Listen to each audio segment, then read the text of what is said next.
All right, we are officially recording.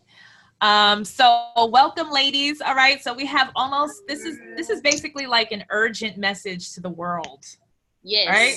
Very necessary. Urgent message to the world. Reach as many people as we can for what, if this message resonates with anyone, it's going to be a powerful one. So today, so powerful to the point where the live wasn't even connecting, so we had to record here. But today I have some guests here to help share this very special and important message today. So we have Maitreya. Hello. Hi. We have Zartha and Jasmine here. Or wait, hold on. You guys are twins, so wait, one official name change. Wait, you introduce yourselves. How about that? Alrighty. I'm Zartha and I'm Azan. Azan, there we go. So the ascended names here. That's what we're working with. Excellent. So the way that we connected was very organic. On the back end, I was in session with these two ladies here, Zartha and Azan, and there were some things that came to surface. That's your personal journey. No need to share that coming from me, but a lot of things came out of our session together about past lives, about missions and purpose and so forth. And Maitreya, you actually, you're an Indigo 11 EDU as well, and you shared on the platform a glitch. You had an experience about 2 years ago, I believe, where you experienced a full-on matrix glitch for how long? 7 weeks? Oh no, this lasted about 3 months. I was in hospital for 7 weeks. Okay, and you were like on BBC, I believe, and you were like being interviewed because you are in the UK. You were being interviewed about your experience because it was so intense and bizarre. So just to give a little background before we even dive into such an intense and deep message that we have here today, a little background about like how you ended up here, like literally here. So Maitreya, I don't know if you want to just give like a summary on like your experience and what pushed you into being so in tune now to deeper insight, like what we're going to discuss here, and same for Zartha and Azan. Yeah, so my journey has been quite interesting, and it's been in phases, like consolidated phases. I initially kind of like started to tap into myself around 16, but I grew up in a Christian, quite a Christian background. So this is when I actually consciously started to go to church, but that's because that's the only way I could identify spirituality. That's the only thing that had been presented to me. So I was in church for a good few years, and then I just got to a point where I was like, okay, cool, but something's not clicking here, because I'm trying to tap into something much deeper. Jesus himself, he spoke about the mysteries and stuff. I was like, that's where I need to be, in these mysteries, but no one's trying to dig into. So with me going on that path, it led me away from religion. And this became my dark night of the soul. And I just remember being completely depressed, especially around New Year's 2016. And I remember I didn't want to go out. I didn't want to do anything. I wanted to be at home, and I wanted to like just see in the new year, but in a different spiritual way. And I just remember at midnight, something just it's like a clock appeared, and it was like this alignment at 12 o'clock, and this was like seconds to midnight on 2016, and that almost was like a wake up to me. That 2016, like, boy. But go ahead. Listen. Yeah. It was crazy. So that was like my wake up. And then a few months later, I think it was a few weeks later, this is when I had I started to encounter really intense experiences. I almost it was like a big bang. Like everything just got awakened at the experience of this big bang, and like nothing was the same anymore. My perspective couldn't be the same as it was before, and it was like a rapture experience in the twinkling of an eye, where I just completely changed form. And I remember it coming up to the 4th of April 2017. I remember that date in specific because I remember making a connection to 144. And something was speaking to me about name changes, but also identity changes. What I was seeing was that there was people switching, like walkings that were coming in. People were changing identity, either to a dark aspect of themselves or a light aspect of themselves. And I was seeing this really like visibly. People would just change just like that. The same way I changed, they changed, and some changed for the worse. So it's interesting. So do you think that there was like a wave, or and I know you can I just say the sisters with y'all? That's perfectly fine. Always like 3 a mouthful, but I know the sisters, and that you guys also had 2016 ambush awakening, and so did I. I turned 33 in 2016.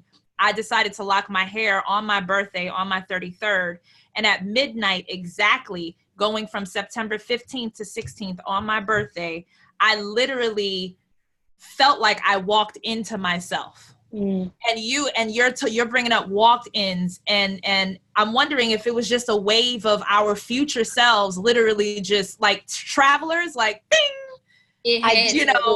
Went future. Yeah, it hit hard. It really did. And some of the best and worst ways. Like we just, whatever I knew at the beginning of 2016, like Jasmine had already said when the clock struck 12, she said something's off. And I was just like, girl, whatever, it's a new year, new me. And I'm just on my positive stuff. And Jasmine was like, nah, something isn't right. She kept saying it. And I was like, I don't know what you're talking about, but I'm good. Yeah, just started a business. And I'm like, girl, I'm on my positive stuff. You ain't positive, get away from me. And it hit around like later, March 1st is our birthday. So once our birthday hit, we turned 22 in 2016. Everything just flipped. Like I was already I turned 33. Yeah, I was already coming out of Christianity and everything. Jasmine had already left the paradigm. She was just trying to figure out what she was going next.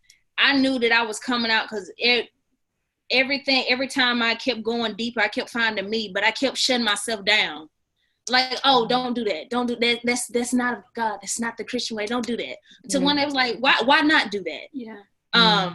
So 2016 around our birthday, everything just flipped. It happened like a tidal wave. And I just remember when I was on social media, just seeing so many people talk about, yo, this year is different. And everybody always talk about what they go through, but I just felt like the energy was different. I said, are we all collectively going through it? It was a 9-year. It was a 9-year, a year of 9, which was amplified change. So I felt like 2016, everybody had to get their shit together, whether you liked it or not. Yeah. It was more so of like, you wake up. And it was just like, I'm good, I can roll over. And it was just like, you're still yawning. You're like, it's just went out and life just said, get your ass up. And I'm like, it hurt. But the only thing about 2016 is I was like, oh, let's look on the bright side. But 2016, 2017, and 2018, those were all the yo-yo years. It wasn't all good. It wasn't all bad either. It was so much of learning. But I was on my own thing. I wanted to learn what I wanted to learn. So I'm like, oh, let's do this. Let's buy some crystals and dance around in the rain or some shit like that.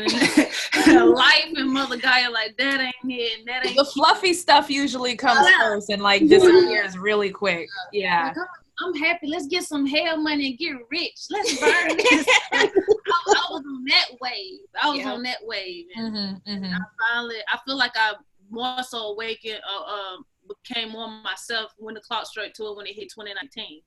And that's when I'm like, okay. Oh, yeah. So we're going to get to that because we're in 2019 now, and we're going to talk about timeline changes. So really quickly with Maitreya, I know that you had your glitch experience and that experience was actually televised in interview form. So can you share that link with me so I can put the link in a description for those who want to tune in to like the full interview? Well, yeah, no, I know that. And I know when we go through the conversation that you're going to reference your glitch every now and then. Yeah. So I just want to make sure that when people want the full story, that they get to see at least some of that, you know, as much as they can. But I know you're going to share some things about your glitch, which is still insane to me. Your 3-month-long you were institutionalized for 3 months against your will. 7 weeks was institutionalized. 7 weeks institutionalized, recognizing the glitches. You were held against your will by agents of this matrix, literally like a movie. And you just got a whole story to tell. So if they're interested in the story, I'm sure they are. Maybe another time we could go in depth with that part, but I know that you'll reference that later. So let's talk about 2019. Let's talk about the message today. So now you were talking about New Year's 2019. When the clock struck midnight, what I said to myself, and I didn't really know what I was really saying, but I said it. I said, we're about to do this all over again, as if we already did 2019 already. I don't know how many times, but here we go again is the feeling that I felt, as if, you know, like the typical time traveler, like, okay, we're ready. You know, we're going to retrieve some memory throughout this year. There's going to be plenty of deja vu experiences because we've done this already. Only reason why we're doing it again is because we didn't get it right last time, and the last time before that, and the last time before that. So that was my feeling for New Year's 2019. So I know you guys were also mentioning 2019, and then maybe we can get into Gaia and the messaging from that, and we can just go on from there because it's a lot to unpack today. Ooh, damn. So, well, maybe we can just get into Gaia. All right. Oh no, I totally agree with you. I remember you telling when we talked personally. You said you heard, okay, we're about to do this again. Me and Jamie kept saying halfway through 2018, all the way to the clock struck 12 for 2019. This is our last route. This is our last loop. Yeah. And we kept saying it. We just looked at each other and we were like, we both woke up. I said, yo, I don't know about you, but this is my damn last lap. And she looked at me. Last lap. And I was like, what do that mean for real? But we say stuff not paying attention until we have to come back around to it. I don't stay stuck on something unless I fully understand it. Then I come back around to it. But here we are, and now that I understand, let's get into Mother Gaia.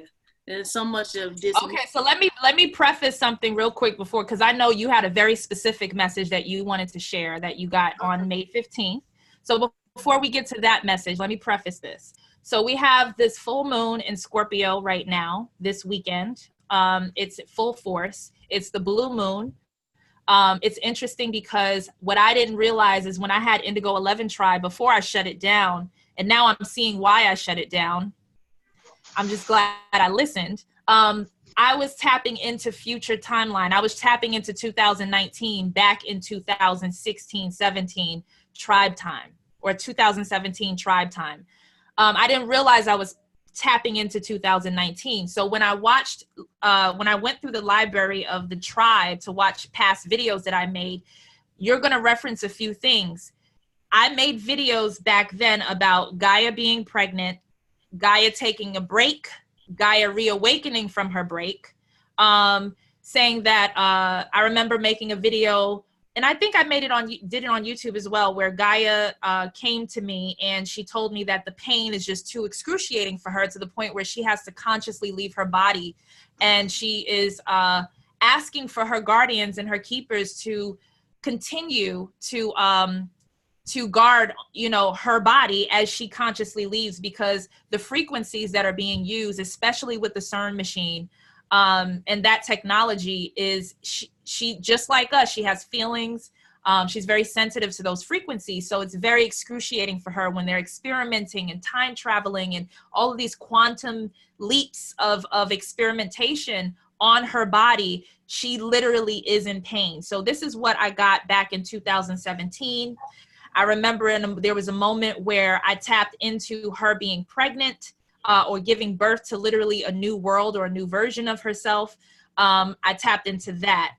Another thing that I tapped into was her story, which is what we're going to get into, because you confirmed me, because I never even told you that I tapped into this.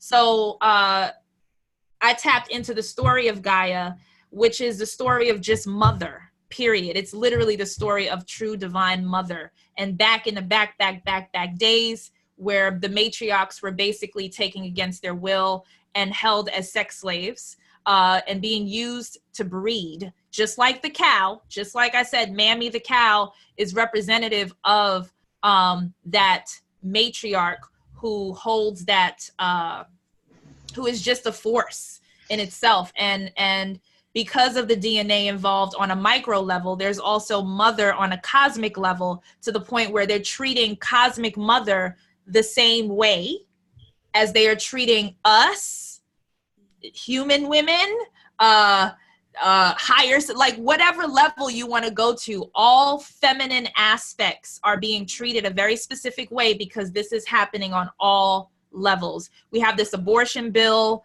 just came into the space abruptly, forcing women to not have a choice, even through incest and rape. And this is what's popping up now. And it's interesting that, Jasmine, you came to me, or Azan, you came to me and you said, listen, they're holding her against her will. They're constantly raping her and so on. So this may sound a little out of pocket right now to some of you guys watching, but let's get into it. Jasmine, I'm going to let you take it from here with your message. And then I feel like we'll be able to free flow with all of this. Okay, so on the 15th of this month, May 15, 2019, I received a message from Mother Gaia, but at that time I was calling her Diana. Diana, correct? And Offset touched on it, her constantly being used as a sex slave. What happened was, she was a sex slave for her husband and her son. They was trying to make a worker breed, a worker race. And she took off running. And when she took off running, they had her under a spell to actually use her as a sex slave. So that's what happened. When she actually awakened to realize what was going on, she took off running. And in this escape for her life, she called out for help. And she went within and she called out to females, but not just any type of females that's beyond the plane that she was on. And she called us by name. So all said, Maitreya, you'll come into your original name when it's time. Zartha, Azan, and Michelle, she couldn't be on the live right now. But she did call out for the first five. We are the first five, the five elders. What happened was, when she called out for help, she set out a mission. We chose to aid her and help her. And whatever mission that was to make sure was to prevent whatever happened on this plane, to keep it from ricocheting to other planes and to other lands. So this was strategic. So whatever happens here and whatever is happening here, this is ground zero. There's no way that it's just happening here and not happening anywhere else. That's what I want everybody to understand. So it's happening everywhere right now. So Gaia told me on the 15th, she said, I called you guys in groups of 5. And she said, these group of 5 women, the first 5 that I called, y'all encompass everything. Each group of 5 women encompass everything. You have it all. And it represents strength, voice, heart, mind, and sight. She said each group of 5 women. And we chose to aid her in this mission. And she said she did not make any of us. She did not create us or anything like that. We already existed. But she called for aid. She called for help. So we chose to help her. I asked her, was she building a body or anything like this? Is it set up like a pyramid and everything like that? And she went on to tell me, she said, each group of 5 women, when you chose to come here and help aid me, you get stripped of your memory, all of who you are. And so when you come here, it's like ground zero for you. And when you come here, you're going to go through experiences, aka living as me. In order to understand me, you're going to go through the Gaia experience. You're going to become me. And she realized that it may take some time for each set of 5 women to come into acknowledgement of who they are and where they come from. So she made another 5 and another 5 and another 5. And this was every lifetime. She made a new 5. And when you don't, she made a specific time where she wanted to restart or reset herself. So whatever time you guys started in, was it 1600s or 1950s, she knew she was going to cap it off at 2020. That's the number that she chose personally. And she know that she would reset herself. So once Gaia resets, you go back to whatever lifetime you was already in or wherever world you were coming from when she chose to call on you for aid. And the reason why Offset or many other women, that even if you're not part of our 5, you constantly feel like you're in a loop, it's because when you don't complete your mission and you, the group of 5, if you guys don't come together and complete your mission that Gaia has set out and we chose to set out to help her, you will reset. So you will go back and you will constantly stay on the loop and on the loop and on the loop. And the only way to come out of the loop is for that 5 to come together to complete your mission. And that mission is whatever she told you. Yeah, but even before that point, you have to get in tune with self. Yes. It's key to get back to what is. Because I feel like a lot of time in the spiritual journey, a lot of people are trying to go out and find something when it's really going back. It's always about going back.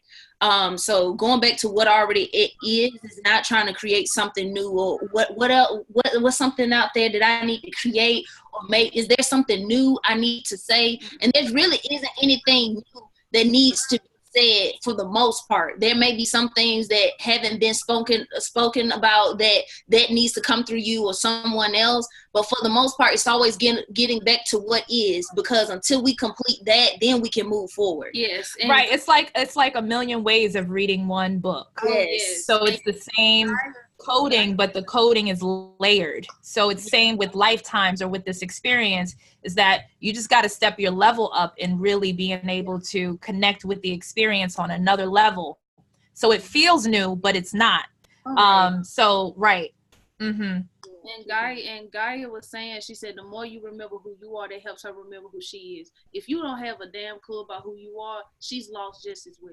Yeah. She needs, and when you remember who you are, that helps her remember who she is. We help each other. It's a one-way street. You remember who you are doesn't cap off. I literally have that written down in my notebook from a meditation from like 3 weeks ago that I shared in EDU, and you guys weren't in EDU yet. I literally wrote down that, but go ahead, keep talking, because again, just confirmation after confirmation. Because it's like as far as like getting back to self, doing the work, healing your traumas and doing the shadow work and moving forward. That's how you help Gaia. I feel like a lot of us in the at one point in our journey, you know, when you hear about the state that Gaia may be in, regardless of who's carrying that message, or we're moving from 3D to 5D, we're always at some point people have gone outward instead of going back to what is, which is within. And that's what Gaia wants you to do as well. And when you go within, you're also going inside of her, inner earth.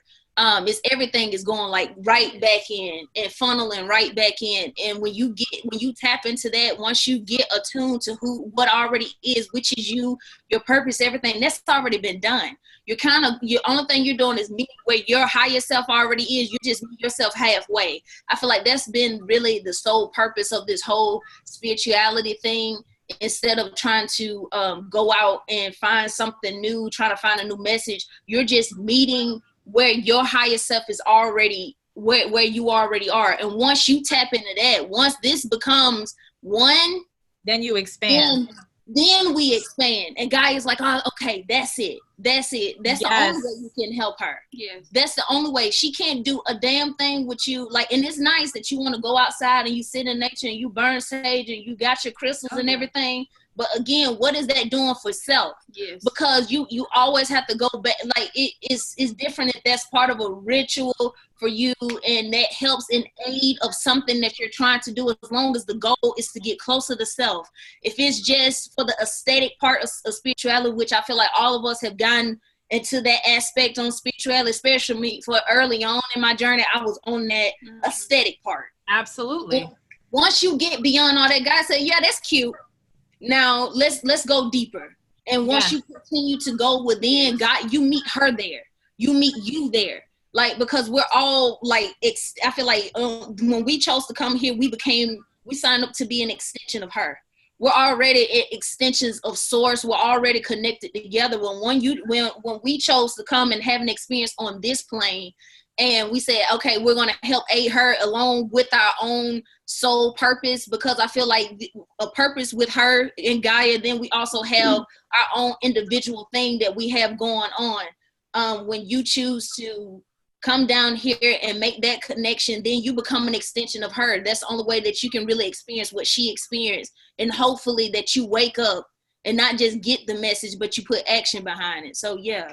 And Gaia told me, because I said it in the chat earlier, but I want all the rest of you to hear. Gaia said, don't focus so much on what is more of who.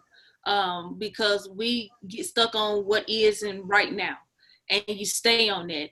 And she said, you need to remember who you are, because a lot of you guys don't know. We were like, oh, I'm this or that, or I got a crown, or I got wings. And it's cute. You may be a butterfly, but let's go beyond that. You see what I'm saying? We got more important things to get to. I'm the type of person, or what I feel like what this tribe is really is about is just not to stay stuck on one spot. I heard that, let's move on. And that's the point. That's what Gaia wants from everyone, period. Also, men that may be listening to this live, don't count yourself out. You may be a male in this lifetime, or you just may be a male, period. It doesn't matter. Everybody has something, a mission with Gaia. Hell, even the animals have a mission with Gaia. Do not get it twisted. Everybody is working. Yesterday, like Alsa said, it was a full moon. A lot of things happened last night and very special. But Gaia is very appreciative that you get in. Everybody is becoming knowledgeable of themselves and their group. You might have more than one group. You might have more than one group of 5. So this set 5 might not be your only 5, but that's the point, though. You have done many. And it's interesting 5, because 5 is that number of physical creation. 5 is 5.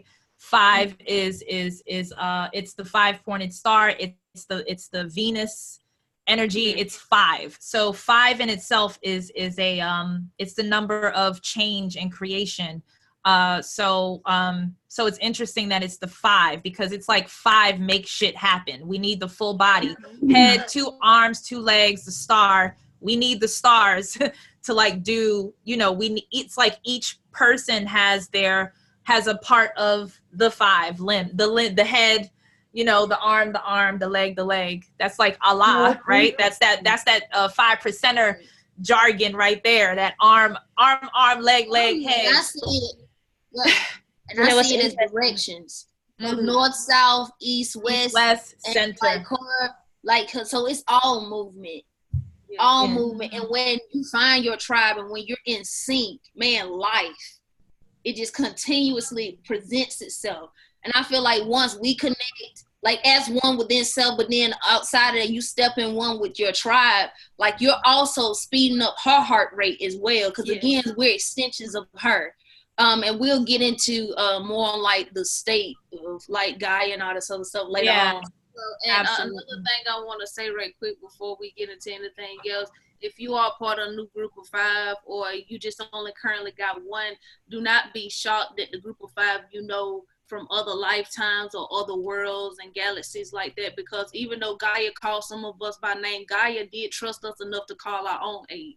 See, this how this goes. She called certain beings and women by name, but she also knew that, hey, if you know someone that can help and willing to help, you can call out to a friend if they're willing to help you with this mission, fine. And that's what I like, and that's what I actually appreciate about Gaia. She's not this self-admitting, well, I never heard of that name, so to hell with that. She was more the married. So you may have more than one group, but don't be shocked that some people, family members, children, or sisters, or brothers of yours. Right. It's like it's just the foundation, the catalyst to get more on board. Really quickly, I just wanted to, because for those who may see this message as kind of being over your head, I just want you to understand that you have a body. You have a body. We are within a body. Within this body, this is the universe. The universe is a body. We have the universe also inside of us, and it just goes on and on and on. It fractalizes itself. The universe fractalizes itself. So the blueprint of the universe is the blueprint of you, literally. It's not symbolic, it's literal. So when we're talking about her, when we're saying her or she or these beings or this being, Gaia, this is her body. We are residing within her body in different parts of her body, her mind, her womb, her heart, and so forth. So we experience different levels of the universe within her body. And those different levels are usually experienced through chakras, what we call chakras, which would represent the quote unquote planets that we feel is outside, out of space somewhere. Those are the different levels of Gaia, different parts of her body. So if you want to travel the cosmos, you literally travel your inner cosmos within your chakra system, within your inner planets. So understand that Gaia, or Earth in itself, is an anagram for heart. They're both the same words. So when we think of the body and we think of the heart, why is the heart so important? It's the first organ to form before the brain, okay, in a fetus, and it is known as the first brain. So its electromagnetic field is extremely vast. A person's heart can radiate in electromagnetics as far as like a football field, as wide as a football field from one person. So you can sense danger, or if you're really in tune with your heart, you're able to sense that amount of space like outside of you just simply from your heart and that electromagnetic field in itself. So when we understand, and I asked myself, what's so special about Earth? Because the Earth is like where the party is. Clearly, when we have we talk about these extraterrestrials and all of these stories on how Earth is, everyone's constantly warring over Earth. Who's going to get Earth? And I'm just like, man, if this universe is so vast and so huge and there's so many things, why Earth? Why little old itty bitty Earth? It's because when you think of it as a body and you think of Earth as the heart, the body or the universe, it does not live without the heart. If you think about your body, if your heart was to stop, you would be dead. If you are brain dead, however, or if anything else is going on, you can be held on life support. You can still maintain your body without being conscious, being brain dead, right? Or in coma. But when that heart stops, it's a wrap. So what keeps the universe flowing literally is the heart. So when we take that cosmically on a macro level and we think of Earth, which is, it's the heart of the universe, it's literally the center that holds everything together. So like they were saying, ground zero is here. So whoever has control over the heart or Earth literally has control over the entire universe or the entire body. That's what the war is about, guys. It's about ruling over the body of her. So I just wanted to kind of give that backstory for those who are just like, I don't understand. Are we talking about a planet, a person, a spirit? Like, what's going on? Like, think bigger, expand your micro perspective into a much bigger macro cosmic perspective, and understand that just like we have little insects, we have humans, we have animals, trust and believe we're not the biggest.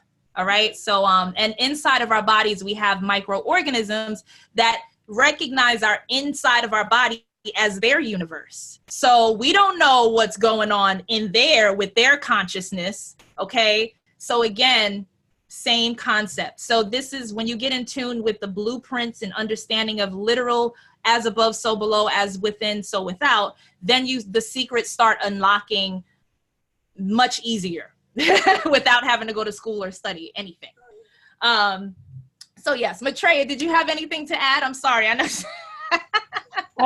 No, it was what stuck out to me is when he was talking about the five and the body. In Christianity, they have something called the Fivefold Ministry, which is the different offices. So apostleship, the apostle, the prophet, the teacher, the evangelist, and the missionary. That's the Fivefold Ministry. So it's that same archetype that taking place, like in this whole thing. Remember, you said the mind, the strength. The pastor, I guess, could be like the strength. It has to be strong to be able to guide a flock in itself. So these different kind of archetypes as well. It's just the same as what you was the twins was mentioning with regards to the roles that each individual plays within this five. As you were talking, what I saw was, okay, we have the head, the two arms, the two legs as the five of the body, the five fingers that is extended from one arm, five fingers that is extended from another arm, the five toes that is extended from the leg, you know, so that's an add-on of 5, 10, 15, 20 on top of the five. So that kind of brings in like a whole other subset. And just like she was saying, like a pyramid, now I'm starting to see that pyramid of the other fives on different levels of this whole entire body. Do you think that's what the 50 heads was talking about? What's the 50 heads? Is that the 50 Shades of Grey? No, in the story of Gaia, was it one of her children that she birthed was the being with the 50 heads or something like that? Oh, I'm not familiar with that. Yeah, I was coming across that recently. It's something to do with the 50 heads. But yeah, because if we merge, and I believe we were talking about merging with your other self, your shadow self, that that half, literal half of yourself, but own right. When you merge with that, you get 50. So that's another, because we're walking around here incomplete unless we merge. It's not, we don't come into this realm or into this world we don't come in whole, actually. We come in half, and we got to find you through the mythologies, even through the Greek mythologies, twin flames. It's really to find our other selves. And it's funny that they turn this whole twin flame thing like, and I understand that on that level, but they only focus on that level of finding like your other counterpart, or you're in a relationship with your twin flame. But there's that other part of you that you must merge with to become whole. That's to me the deeper aspect of twin flaming. So yeah, that's interesting. And it's interesting that we have twins here.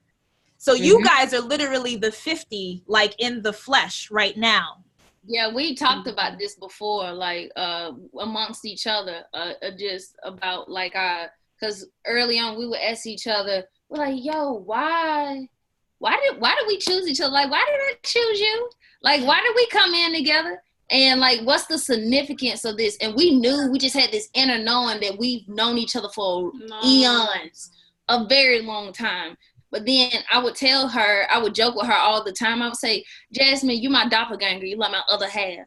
And she was like, no, I'm not. No, I'm not. I'm my own being. I said, no, but like you like have. And she was like, no, it's just me. I'm just this. You can't have none of this. This is me. And I'm like, okay, you can have what you got going on. Ain't nobody trying to take nothing from you, girl. But I was telling, and we also had a conversation about how a lot of, especially in spirituality, when they talk about twin flame and people only focus on that specific aspect of it. Me and Jasmine, we were talking about, like, you know, a lot of people are out here in search of that specific part of it, and we have it within each other. So there's no reason to ever go and search for it in a male counterpart or female counterpart, depending on what you do. But I don't have to do that. I have like wheat from womb, an external aspect of that already. Like, so I'm never searching for it in other people. It just it's already a stand in. And I was like, man, that's one of the greatest gifts that like I could ever be given. Yeah. Yes. Wow, I've heard about with regards to the mission of twins. It's almost like they're two soulmates that's missions are connected, but it's too big to put into one person that has to fragment. Ooh, I like that. We were told that as kids, and we would always say to each other since we were about like 10 or 11 years old, I would say, Jasmine, I'll see you on the other side. Yeah. And my mom was like, don't you say that, you ain't about to die. And I was like, oh my gosh, I'm not, this is not about death. I said, I'll see you on the other side. I see you on the other side. And I was talking about the other side of the mission. I said that at 10. And I did not know what the hell I was talking about. First time I said to you, you said, I'm not going to die. And I said, the mission, Jamie. You like, yeah, we do got a mission. What, at 10 you were saying? Wow. So we were saying that to each other at 10. At 10. And I remember telling Jamie, we already seen each other in each other real form. So that 3 and 1, I've been seeing that. My real form, she already seen that. She was like, she'll come to me. She said, I seen you in battle. And I'm like, I seen you too. Thank you for sending help. And she was like, yeah, me too. So we always known that with each other. So when, it's never new. We are not new to each other. So this is a long past. We always look at each other damn near every day like, baby, we old as shit. Right. You just don't have to go looking for a friend, I can tell you that. Yeah.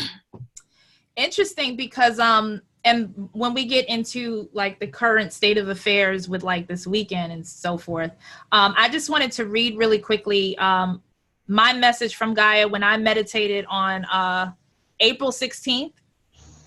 And when she speaks to me, she's very poetic in her language. And I always feel it very deeply. So she goes, I am everything. I have feelings. I have dreams, just like you. What separates us is usually regret. I don't have regrets because I hold space for life. I am life, and I accept what life brings. Without me, death begins for my children. And I can't read my handwriting. Death is separation. Death is simply separation from one's consciousness. That's what real death is.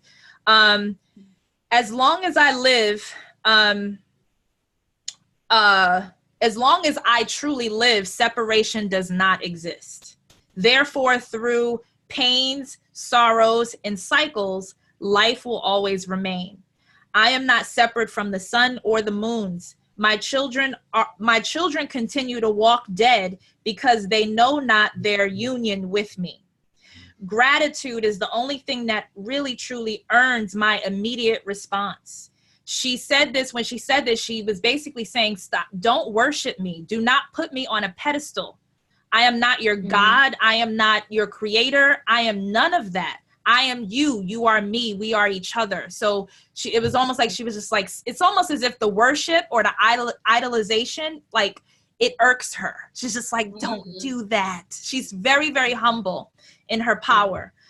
So she goes, gratitude is what gets my immediate response, not worship. She goes, I am the universes, or I am the universe. The milk flows. She goes, what you perceive as space is my blood. The waters that are, the waters that give you life are my birthing waters, my amniotic fluid. She goes, my memories have been accessed. And she goes, I've been in stasis, in a state of sleep.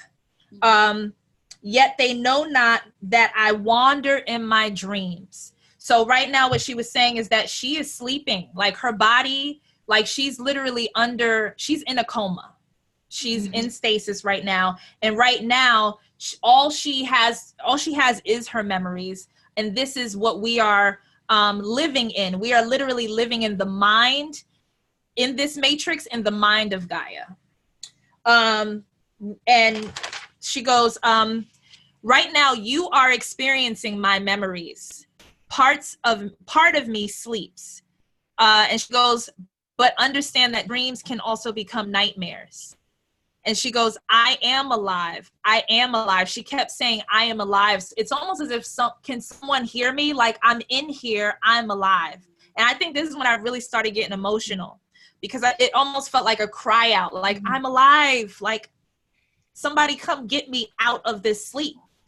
And then she goes, how is it fair that this is when the little girl Gaia came out, and I think we spoke about this yesterday, where she feels like a immature kind of like young lady who hasn't gotten a chance to fully live her life or bloom because she's been held back in this experiment. So she goes, how is it fair that I haven't grown up? She goes, I am old, but yet still very young. But in a sense, I should say immature, not even young. Because it's like she needs maturity. She needs some more experiences outside of the constant looping of the same experiences, the time trap, the loop. She goes at 12 o'clock, which is 2020. At 12 o'clock, it's the cosmic 12 o'clock, I awaken.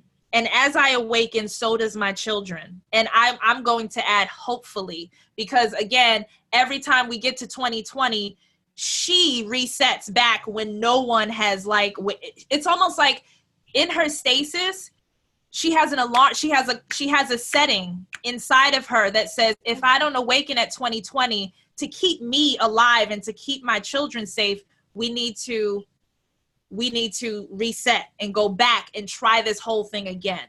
That's what I'm getting right now. Do you know what's interesting? Sorry. No, it's fine. The Ethiopian calendar is 7 or 8 years behind. Basically, it turns 2012 halfway between 2019 going into 2020. Wow. Okay, that's like a pivotal mark, like the 2012 and 2020. Because I've been thinking like 2012 hasn't happened yet. Right. 2020 is 2012. Yes, absolutely. That makes so much sense, because on the end game they went back to 2012. When they went back to where? Oh, did they? I didn't notice that. Oh, sorry for spoiler alert. Because not with Endgame. They will come and find you and hunt you down for talking about Endgame if they didn't see it yet. Yeah, they did reset to year 2012. If anybody has seen that, 2012 popped up on the screen when they were going back into time, fixing some stuff, and that was actually our year 2019. So, okay. Yeah. So that does make sense what Maitreya just said. And also you have talked about this many times, how certain dates and numbers like 2011 was a different time and everything. And when I first was paying attention to dates, I was like, what the hell? She thought 2011 is 2011. But until you start living, you're like, wait. Ooh. Yeah. And just to conclude this, she goes, time only exists in memory. That's the only place time exists. That's the only space that can hold anything called time, is memory. When you're living outside of time, you're living outside of memory. So if time exists in your realm, you're already in the mind of something or someone, which is you pretty much. So she goes, time only exists in memory. And she goes, come with me. She goes, represent with me. And she goes, come with me and help me wake up from my memories and join me in the timeless now. And then she goes, Saturn is my mind, by the way. So she says that what we call the planet Saturn, that would in that inner body, Saturn would represent her mind. That's where her memories are. It's basically within Saturn, which is why Saturn is on lockdown by certain entities, because whoever has a hold of the hijacking of Saturn, which was the original sun, then they have hijacked the matrix here, which is why Saturn basically projects these memories. It's like a projector, like a movie projector, projects the memory to the moon, and the moon just translates that into this program that we call Earth, which is really the memories from Saturn. So that's what we're living through, the memories of in her Saturnarian mind. So we're not experiencing quote unquote Earth, actually. necessarily. There's more to Earth than what we see or experience. It's so huge. It's so vast. There's so many levels, but we're literally like in a very small part. Huh? 4% anyways. The other 96 has never been experienced or explored. So yeah, that's very interesting. And also that same with our DNA. 3 to 4% of our DNA is supposedly active, while the rest of the 96-97% is dormant. So I think, and again, the ocean has, according to scientists and shit, 97% of the ocean has not been explored. 97% of space has not. So it's all copies. It's all a blueprint of literally telling you that you are literally living in 3 to 4% of what's really surrounding you, which is insane. Do y'all think what I just thought about while you were talking about Saturn and somebody whoever hijacked Saturn, they projecting memories or whatever it is that they want Gaia to know or to see? I was thinking, like, are there other fives on each plane? You see what I'm saying? And we act as satellites when we harness in on all who we are and we shoot out that energy. So are we helping each other in some type of way? Because if her mind hijacked, I know the rest of it hijacked. It ain't just the heart that's being hijacked. It's every single element, all the five. So are 5 set up on each plane? Did she strategically do that? Or is it just here? That's a good question. I feel what I'm feeling is that, yes, just like you said, it's like the drop of water, you know, it ripples. It's a ripple effect. So the quote unquote higher realms are most likely on the outer side of it, where their time is a little bit slower, which means, you know, those are the realms where they seem like they live like for thousands of years because their loop is much bigger than our small little fast moving loop here. So if it's a ripple effect, then it starts at the center and then it just makes its way out. So it's interesting because I don't know if you guys are familiar with Martin Kenney's cosmic clock and cosmic flat earth model, but it's basically, which is the only theory to me that absolutely resonates and makes sense to me. Yep. And it's basically based on his cosmic clock. Lemuria, which would be Mars, which is a ring outside of Earth, the next realm over is about to be hit with the Dark Ages. So they're about to go through another fall. Lemuria is about to fall again. So it's like we are coming out of our Dark Ages. So we're a little bit we're in a different time space, because what we've already been through in our Dark Ages, Mars is about to, and this is why, we're going to colonize Mars. Yeah, because they're going to colonize that shit, come in and create the Dark Ages, just like they do. They ramshack every goddamn realm, colonize it, take it over, and completely change the entire frequency of that plane. So based on his cosmic clock, the next ring over, or the next realm over, or layer of reality is about to hit a Dark Ages that we're coming out of for 2020. But anyway, I don't know what else to say with that.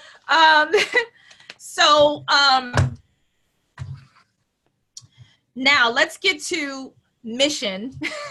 The mission for this weekend. Well, today really, I feel like last night was a lot of prep, but I feel like this is the time to share like we're sharing for today, because today is like at the peak of what needs to be done for those who resonates with this message. So I came up with a little chart that I was reading the Emerald Tablets, and I just was doodling, and what popped up, I have this chart here of like the Gaia's body, and it may look backwards to you guys, but you know, when we talk about our solar plexus, which is our inner sun, it would be like the central sun of our body. What came to me is that the central sun within us, if the planets are just our chakras, the sun inside of us would be Venus. The sun is it's our life force energy. And Venus is a planet of fire. Venus is also a planet of 5. She's a planet of Phi. And again, that life force, that spark, that divine fiery spark, it comes from, it's almost as if Earth is like just responding to that life force from Venus in her body, like in the universe's body. So I have Venus as the sun. So this would be the solar plexus. And my chakra chart, we have another chakra that we're not paying attention to, which is the black chakra, the dark chakra, the 0 chakra. It has no number. And it's the dark matter, which I put Uranus here. And root chakra, it's almost like the dark matter gives birth to this reality, the root. And Jupiter came to mind.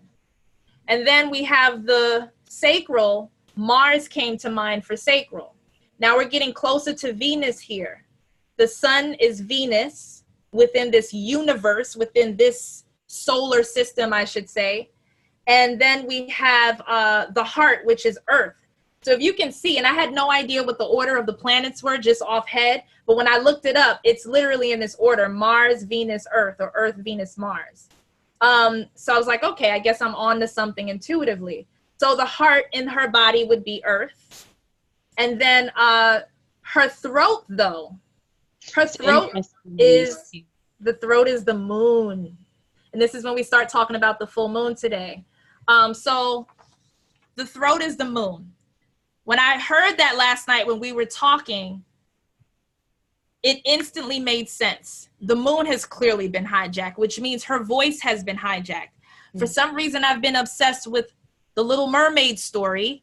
And I remembered as I was watching it again that her voice was taken and she was forced to go on land without a voice. And she had to win over the love of the prince without using her voice. But meanwhile, Ursula had her voice, and Ursula came in pretending to be someone that she's not, basically utilizing or plagiarizing Ariel's voice. So the moon, if the moon is her voice box, the moon is a transmitter, which makes sense. If the moon gives instruction to everyone on the planet, we follow that instruction through frequency. Again, that will make sense once again why it's throat and a frequency of the voice. So if her voice is, what's coming to me right now is Medusa. Medusa's head was cut off. And they used her head as a weapon because when she looked at any man, they would turn into stone. So they slayed her by cutting her head off and still using her head as a weapon because the motherfuckers are weak and they need to utilize mother's head in order to get jobs done. So it kind of reminds me, if the moon is hijacked and her voice is taken right now, it's symbolically meaning that her head is gone. So they have her head, which means that they have Saturn, they have the moon, like they have the top end of her. They have that top part, which controls the rest of the body in that way. So it's like... Well, I can share today as well. NASA put out that one of Saturn's moons, Titan, they've randomly found this iceberg belt around it. Just randomly appeared. If Saturn is her mind, if Saturn is her mind and Titan is one of Saturn's moon, that's very alarming. Yes, and it's interesting because Thanos is a Titan, and he's a very main character in today's atmosphere of movies. Godzilla would be considered a Titan, and Godzilla's coming back. Like, the Titans are coming back.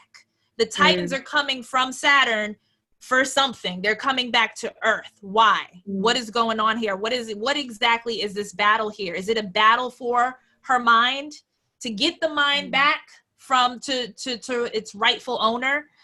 Because when we watch movies, we villainize the Titans. Right. Oh, yeah. We villainize Thanos. We villainize Godzilla. He's the villain. So here on Earth, Titans are enemies. But in Gaia's body, her Titans are like her warriors of her mind. that's what's kind of coming like right now. So basically the moon being her voice, it's something about this particular moon. It's called the blue flower moon. Blue being the throat chakra color. Very interesting. It's a moon in Scorpio as well. And Maitreya, I know you're more well-versed in astrology with those pieces and parts. But what the mission is, basically what we came together as a conclusion, is that what needs to happen tonight is an adjustment of her voice. Yes. And adjust, not the voice box like the moon, to where energetically we switch the channel on the moon so that her children can hear her. We haven't been able to hear her voice, or most of her children haven't been able to hear her. So tonight, it's like we're putting a kind of like a call to action to those who feel that if this resonates deeply, to go into a meditation tonight and just simply send out love to the moon. Just like blast it like a carrot. To yourself at the same time. Yes, that's a very important one. Blasting yourself with love, and the moon and earth and every freaking thing just with love. And what I saw is basically rainbow, the prism, the colors of the prism, because we get here into this realm, we're separated in different colors, which creates that prism-like reality that we're in. The heart is clear. It is not green. It encompasses all of the colors. So if you can just see that rainbow light from within your heart chakra and use that light as literally a shield for yourself and for the earth, as well as to the moon, if you can do that any way that you feel resonates with you intuitively tonight, it's a very simple act, a very simple visualization. Do that. Okay, kind of, that's one call to action here. I don't know if someone else wants to jump in with like just the moon energy and just the adjustment of her voice.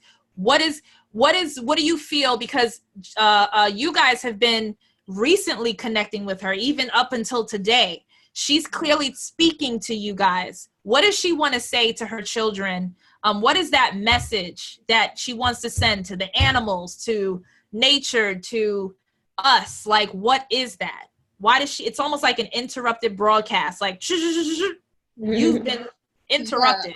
It's going off of what you said with blast and love, especially with the current age that we're in, where there's clearly a war on women, and seeing how this agenda is, they know that eventually Gaia is going to wake up. They know that what state she's in, that is comatose. They know when she comes out, they're expecting her to be upset. They're expecting her to act out of fear, anger, and with that. I mean, how would you feel? Like, put yourself in that position. Right. You wake up after being raped and taken advantage of. You're like, fuck all of you guys. Very rightly so. But everything that they've done has been purposefully so that they will elicit a specific response out of her. This is very strategic. And our counterintuitive way of combating that is hitting it back with love and reminding her of who she is. And she is love. And to send that same transmitter back to plants, animals, self. Because when you are submerged in that, she is. Because everything that touches the ground, she feels that energy. That frequency goes straight to her. And vice versa. When she is feeling something, I had a thought today. I was like, when they talk on a micro level about earthquakes and the tectonic plates moving. I said, what if that is just an outward response of her traumas? And that frequency is going up and outward onto the surface, and that is causing earthquakes. It was just a specific thought. But I was like, I said that makes a lot of sense. But just sending that energy of love straight to the moon. And we were talking about last night how I was saying, I said that she had the keys to the moon. And I was saying, well, somebody needs to go in there, open that damn door, switch that frequency, close the door, and then lock it.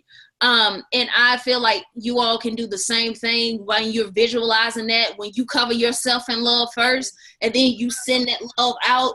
See yourself also. You can visualize yourself is going in, opening that door and turning it to the right frequency. And I want you to think about how when you're in the car and the radio is on and you're hearing different stations, for the people that know what Gaia sounds like, you know her voice. So turn it until you hear her. And for everyone else, I want you to be in tune with self and let self tell you, okay, that's it. That's her. That's Gaia. Set it, close it, lock it, leave, and that's it. Very simple. But that's really all she needs right now. And that's you taking care of self, which in turn takes care of her. And one more thing, she just said, do not go walking around being unguarded. Not only so tonight, but for now on, stop doing it. Because you are her. When you ascend onto this plane, you and Gaia are one. You get the whole Gaia experience, you Gaia. Stop walking around uncovering yourself. Tonight, she said, don't forget this is war. Do not forget that at all. She said, but we're gonna be shootout love. So much like the Care Bear staff. You know about Care Bear, how the Care Bear staff. That's what I said, Care Bears. Yes. And I mean, love out their chest and everything like that. Like my twin was saying, do that tonight. And anybody that is told or your higher self or telling you to do something else other than to love out your chest, and whether that to stand guard tonight and look out for others that may be going so to protect and fight tonight, do so, but do so in a loving manner. That's the only way this will be successful, doing things out of love. When you remember who you are, she remember who she is, but do it out of love. And love is all that she needs. I know it sounds so damn cliche, but when you realize somebody that haven't had love in a long damn time, like true love, genuine love, please just give love. Not what you think it is, not what aspect of what you hope it is, actual genuine love. So, it's just simple gratitude. That's like, I am thankful, like, wow, you're holding space so that I am able to have experiences here. Oh, yes. I don't take that for granted. Thank you. It's just simple.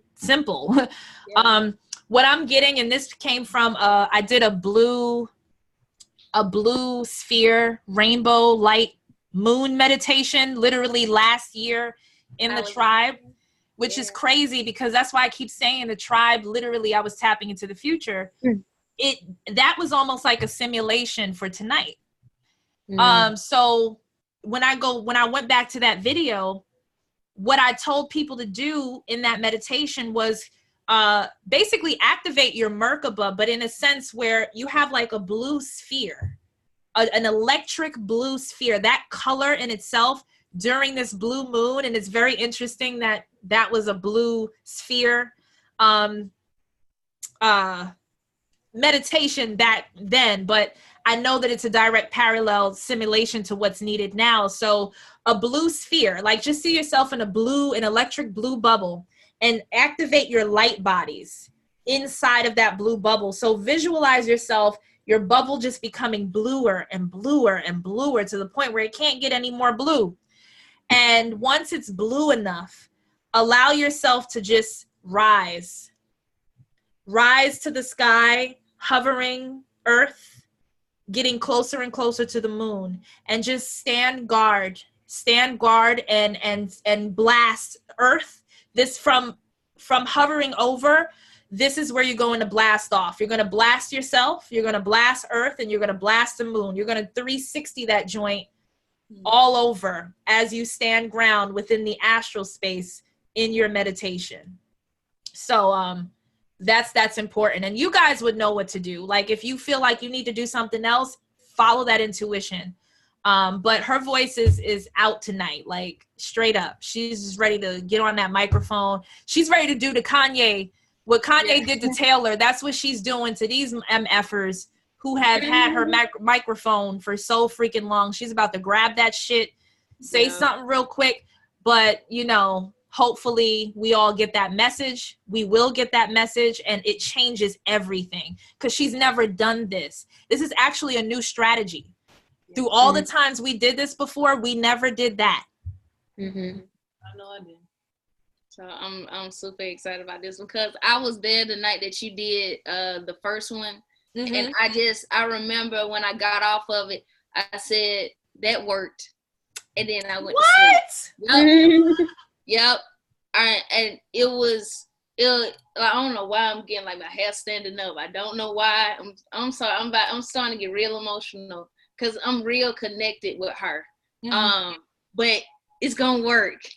This one, she just said this one gonna work. The chart that Offset just showed, if you guys remember that chart where she did the planets and everything like the chakra points. What that bubble, the blue spears and stuff like that, and shoot love out your chest and become blue and blue, that ricochets. Do you understand? That's what I was trying to tell you guys earlier about it ricocheting. It is the heart is ground zero, but whatever started the heart, aka the first organ or the first mind and everything like that, it ricochets to everything else. So this love, it hit every other planet, plane, and aspect of her body. The rest of the 5 and other beings will get the message. It's going to work. Do not feel like you're not doing enough. Yeah. Okay, because that's fine. I don't care if you gotta put on all blue or blue popsicle or just put on Luther Vandross. It doesn't matter as long as you get into your true self and you get into the aspect of the moment of true love, and that's what we want you to do. And it will work. It's going to work. Yeah. Because what I said last night after we had our conversation, I told Jamie before we went to sleep, I said, it don't matter because it already happened, it already worked. It's interesting because, thank you for saying that. Thank you for making it so, voice box. It's interesting that tonight is the finale of Game of Thrones. And I keep saying Game of Thrones is literally it is the war that we're in. So Daenerys, I don't know if you guys are following, but like Daenerys, the dragon queen or the dragon mother, she basically destroyed everything. Well, not everything, just the King's Landing. And she did this out of anger because they angered her, just like you said. She did this out of anger. And the thing is, her bishop, the guy that she killed, well, she had him sentenced to death. These other people or these strategists are trying to get the king into the Iron Throne because they're saying that she's not fit to lead. And I'm not going to say rule because she doesn't want to rule. She's not a ruler. She's a leader. So they feel that she's been asleep for so goddamn long. And when she wakes up and she realizes that that throne is hers, that they're kind of like scared of what she's capable of in her waking state, which is why they're trying to keep her away from that Iron Throne. When I hear Iron Throne, I hear Orion Throne. I hear Orion, another home of the Titans, once again. So it's like that Titan energy is coming back, and she's it's almost like they're really trying to keep her away from ruling her own mind. That is insane to me. It's insane. And it's just like, again, put yourself in a place of, put yourself in her shoes with this perception or perspective. How would you feel? Would you want to like wake up and get a hold of your body back? Again, this taking the rights away from women to make a choice on what they need to do with their bodies is a direct as below micro situation that is cosmic. So we need to just pay more attention to what's happening on a micro level, not take it too seriously, because again, it's just a ricochet of the deeper rooted issue that we can tackle so that we can see changes on a micro level. It's not about who's going to be president in 2020. It's about doing that inner macro work, okay, so that your micro can follow suit. Yeah. Root work. So yeah. Yes. What's just kind of coming what's coming back to me is the game is life. And the fact that it's only recently that the internet was celebrated for it being 30 years. The 30th birthday. Yeah, 30th birthday. Internet. Now, what's highlighting to me is Uranus and Taurus. Uranus would almost be like the internet in itself. Taurus is Earth, is Gaia. And it's this whole shift of 5G as well. Like, that's what's home. like this whole, it's disturbing her frequency. Like her whole Schumann resonance is completely shifted because of these frequencies. Like that are being forced yeah. on. Mm-hmm. Yeah, it's a vibrational war. So I feel like with Gamer's Life and Endgame and 2012 actually being 2020 at the same time, like I feel like it's all leading to this point. Like, and I think it's just interesting that we was just reading the Gamer's Life, because now we're able to like live it out in real time. Yeah. Does that make sense? Like, that's what it means to me. That makes a lot of sense. This, I mean, whether you want to see this as a game or not, it is what it is, and there's still a call to action regardless. So either you're just going to stand by and just be a spectator, or you're going to join in and do the work. Let's stop arguing over theories on, are we inside of a simulated reality, or are we, like, where are we? Like, you are, I understand that, everyone has levels to their journey. I get it. But this is literally crunch time, like, for a reset. Could you talk a little bit more about the reset, the sisters? Okay. You guys had a more of a message about the reset and what happens if this were to fail, or when it has failed in the past. Or I'm not sure if you guys touched on that. Maybe I wasn't. The reset is got all, like I was saying earlier, the 5, each group of 5. So when we chose to come down and aid Gaia and help her, all chose to do a mission. She know that when you come here to ground zero, aka Earth, to the heart, you will be stripped of your memory. You have to start all over again, because you're going through this experience as Gaia. And each lifetime she called for a new 5. And the only reason why she called for a new 5, because she said it may take some time for you to get to know who you are and coming to knowing and remember your mission. AKA each group of 5 people have to come together to help somehow, and get the message out. It's not just, it's just the 5 and they're going to save the world. No, the 5 come together and shoot out the message. That's what, and people as a collective helps Gaia. Literally, so like the Avengers, like the X-Men, Guardians of the Galaxy, all of this, like they just copy in real life. It's not us copying fiction at all. I looked at James, I looked at Zarth, I said, oh my gosh, we the Avengers. And I'm like, but Gaia, she made a reset in her body to at year 2020. She chose the year 2020 for some reason. We have been on, the only reason why we continue to been on this loop, because we've been on this plane in the heart for eons, so long.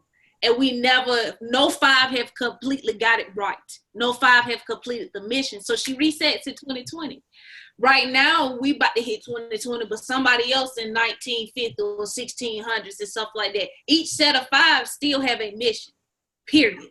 Even when we complete ours, it's another 5, and it's another 5, and it's another 5. The mission is to help Gaia, but they were also gave something specific to do. So this will continue to each 5 finish and complete their mission. So to get off the loop, to get out of the reset, know who you are, get to know all who you are, not just about your purpose here, but beyond that. It's always bigger than that. And also, it's bigger than a mission to help Gaia. You are the mission, and you and Gaia are one when you're here. And if you don't know who you are, you can't help you, and you can't help others. Yeah. So in order to shine brighter in the scene and get off the loop, get off the goddamn 100 hayride, get off that damn hamster wheel or that damn treadmill. Like, it's time to move on from these old ass memories. Don't get stuck on certain things along the way with your spiritual journey. Like me and Offset and Betrayal and Zartha were talking about yesterday, the information change every single day. Yep. So you're going to hear something, okay, before the sun comes up, it's canned. It doesn't matter anymore. And I know that may piss some of you guys off, or some of you like, why can't I just keep something? Why can't I just hold something? Why do you want to stay in stasis? Don't you want to continuously grow, and Gaia wants you to grow, because the more you grow and the more you become into knowing, the closer you get to yourself and the more you can help her and get off the loop. Yeah. Gaia wants you off. Yeah. Stop thinking she want to keep you here. No, she's tired of wandering through these memories. Yes. Like, I mean, how would you feel Groundhog's Day? And last year, Groundhog's Day was on 2/2, which is 2020. Groundhog's Day was on February 2nd. Yes. So it's like literally telling you what's coming. Yeah, and we talked about Jasmine. We were speaking about how earlier Jasmine noticed what Azan, she noticed that this 2019 reset that we're currently in has the most 5 tribes like than the previous ones. Like clusters. I'm thinking of like clusters. Yeah, like clusters. She was telling, Gaia was letting me know earlier while we're handling this. She said this is the largest group of 5 that she has, like, collectively, strategically, we're all in the same lifetime. And all awakening up. So it's not just us. That makes sense. Yeah. It's other 5s all over the world that are like, y'all feel that shit? We probably need to do a little something. Yeah. She's grateful that you're waking up, but move. Yeah. So because 2020, she's serious when she means she gonna fucking reset. You don't have people will be dispersed. People who haven't gotten to that point yet will be reset, just like the end of Infinity's Wars, and will be sent and dispersed into different timelines. I keep saying that, and people think that it's like impossible. Listen, you will wake up in 1976 or somewhere and just go about your life like you have no idea. You're not even realizing you just came from 2019 on a reset. Yep. Like that's what it is. It's straight up quantum leaps, quantum traveling, quantum jumps. You will not be missed because you do not exist here. Yep. Straight up, that's her reset. Yep. I think what happened in the end game when Thanos was AKA the guard for Gaia, he helped with the reset. So they had to wait 5 years, and Doctor Who came back, and he was telling Peter Parker, he said, it doesn't matter, wake up, Doctor Strange, he said, you got to wake up, it's been 5 years. And they come back. Everything's in like groups of 5. So the reset for us, we might be going back to 1970, but somebody else, that 5, everything happened in 5s. I can't piece together in words, but listen, at the part where they didn't hit an end game is basically the ending of Infinity Wars with the little girl who I feel is Gaia. Who's the green face character? What's her name again? No, the girl, the woman, the green face daughter. Zozaldana plays her. What's her name? Like her character name? Shit. Okay. I feel like I need to search that. But anyway, most people would know who we're talking about. Yep. So basically, when he basically adopted her, like took her in as his daughter, there was a moment where he was extremely vulnerable in her presence. She was the little girl, and he came to her, and she looked at him, and she said, "Is it done?" She said, "Is it done?" And he said, "Yes." And then that's how it ended. And it was just like, they never went back to that narrative. Nope. Those who caught it. She is responsible for the reset. He is her, he's basically carrying out her mission. So he's being looked at as like the enemy and the bad guy here, but he's just like, you guys don't understand. Like, the universe itself sent me out here. Like, this is what I got to do. This is her body. She's just trying to like get back and get things right. She's constantly time traveling just to get it right. No one's getting it right, so we're gonna continue with this shit. And they was so distracted by what we were talking about earlier about, like, when you come here, you get distracted by the matrix and things. And my family, this 9 job, to 5s, relationships, being broke. And he was like, y'all are focusing on the silliest shit. Well, you come on, get it. Yeah. And they were like, again, trying to demonize him as if like he is just. I never saw Thanos as the enemy ever. Yeah. Like, from watching it, I was just like, oh, like, if anything, it feels like the superheroes in that they were out of fear, not realizing what was necessary. And it's like they wanted to hold on to their old selves and their old lives. I can't talk too much about Endgame, man, but it's just like, because it continues. You saw that there in Endgame. I see it as old God still want to play God on Gaia. Yes, in the same program. They don't want to leave this program to go explore other programs or other realms. They want to feel that they may not have the same position. Or feel that they may not out of have fear. the same position. Like, who are you really without the suit, without the superhero shit? Yep. It's the same people that love to start drama, and then when you tell them, you can't leave my, like, you have to get away from my environment, then they want to get upset because without that drama, they have no purpose. They cease to exist. Yeah. So it's the same thing. I feel like the whole little that's what American Gods is about. They're trying to stay relevant up in this piece. They're like, she can't wake up. She can't wake up. Because when you mentioned her husband and son, that reminds me of the story of Enki and Marduk. Mm-hmm. Marduk being Enki's son, and basically they take turns being like the gods, and the you know, who's like Ra, the essence of like Ra would be Marduk, who would be Odin, who would be like that god of war. So basically Odin is the key character in what's the name? American Gods. And then you have like Enki, who's so basically, I don't know if people are familiar with the story of Enki, Enlil, Marduk, but they all take turns playing characters is what I'm saying, because they're all in on it. So, and this is another reason, which is a whole other conversation, where Thoth comes in this whole thing, because he's also assisting with this, because they're using his technology for all of this anyway. So he wants to get his technology back. He's like, y'all been misusing my shit all this time, and I'm just here to help as well. So let's do this. Like, wake up. Yeah. So one last thing. I don't know why writing the word Gaia down, it looks coded. The A, and I keep making my A's this way, it reminds me of the compass. I see A, when I'm looking at letters now, I see them as hieroglyphs and not letters. So I'm seeing A as a compass. I'm also seeing the G, the capital G, as a 6. I'm seeing the I as a 1, and I'm seeing 2 compasses. I'm just putting this out there. I don't know where this is going, but I feel like there's something in this name. I know it's originated from Greek, or from the Greek pantheon, but that's beside the point. It's a code in itself. She has many names, but for some reason we're tuning into the frequency of Gaia as we speak. We can call her Tara. We can call her Tiamat. There's so many names, but we keep saying Gaia. Why is that? So I don't know. I'm just putting the name to Gaia as well.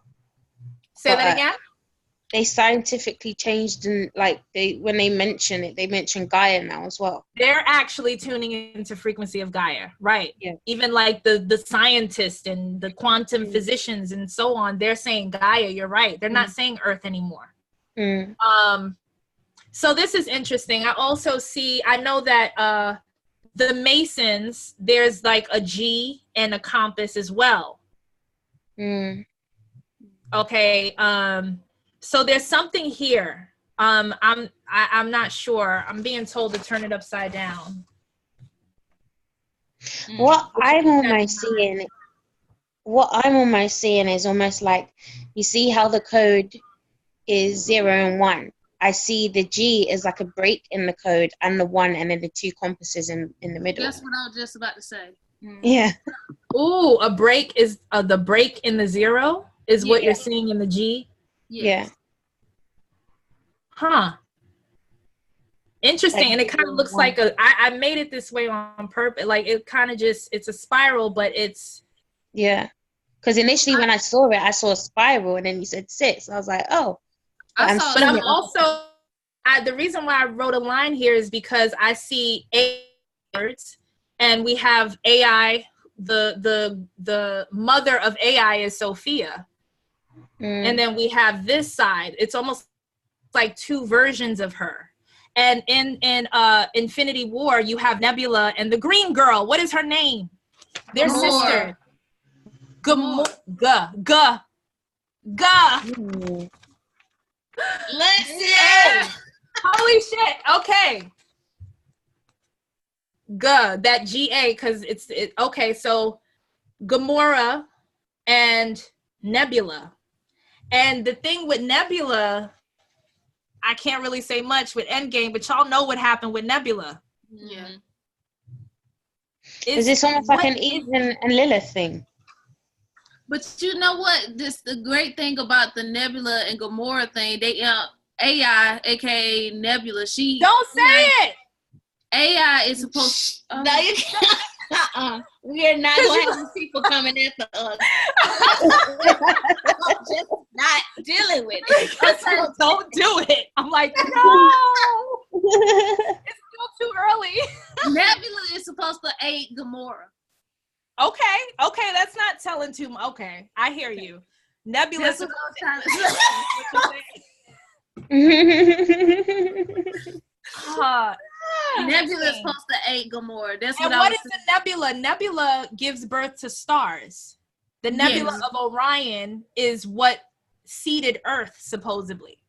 We come from the Nebula of Orion, the life here.